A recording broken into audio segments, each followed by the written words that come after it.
শক্তিমান 90 দশকের শৈশব মানেই ছিল টেলিভিশনের পর্দায় শক্তিমানের দাপট। সেই আইকনিক চরিত্রের অভিনেতা মুকেশ খান্না আজও অগণিত মানুষের কাছে এক আবেগের নাম।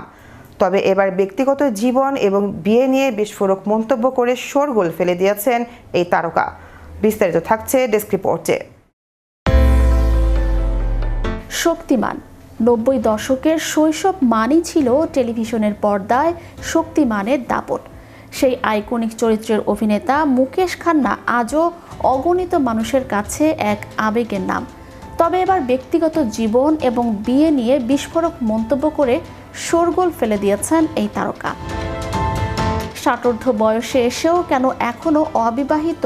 সম্প্রতি এক পডকাস্টে অংশ নিয়ে এমন প্রশ্নের মুখোমুখি হন মুকেশ খান্না। সেখানে বিন্দুমাত্র দ্বিধা না রেখে নিজের জীবনের দর্শন ও সম্পর্কের মূল্যবোধ নিয়ে খোলামেলা কথা বলেন তিনি। মুকেশ খান্না জানান, তিনি বিয়ে নামক প্রতিষ্ঠানটিতে গভীর বিশ্বাস রাখেন। মানুষ মনে করে তিনি বিয়ে করেননি মানেই হয়তো এই ব্যবস্থার উপর তার আস্থা নেই, কিন্তু বিষয়টি মোটেও তেমন নয়। তার মতে, বিয়ে হলো দুই আত্মার মিলন। আমি বিয়েতে অনেকের চেয়েও বেশি বিশ্বাস করি।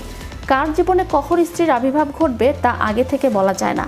যার ভাগ্যে যা লেখা থাকে তাই হয়। আমার ভাগ্যে থাকলে এতদিনে বিয়েটা হয়ে যেত। তিনি বলেন, শাস্ত্র অনুযায়ী স্ত্রী হলো পূর্ব জন্মের প্রারব্ধ। পুরুষের জীবনের কর্মফল সংশোধন করতেই তার আগমন ঘটে।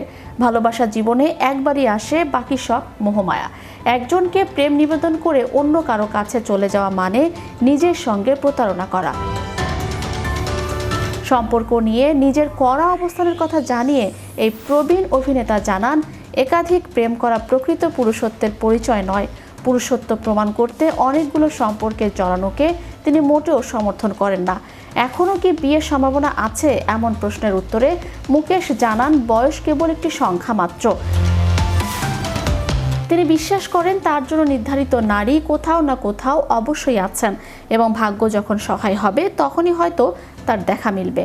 মুকেশ খান্না কেবল পর্দার শক্তিমান নন, বাস্তব জীবনেও তিনি তার আদর্শ ও নৈতিকতায় অনড় এক ব্যক্তিত্ব।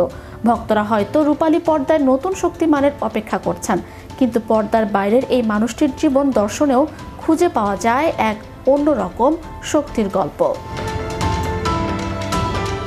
ম্যাজিক বাংলা টিভি, বিনোদন ডেস্ক।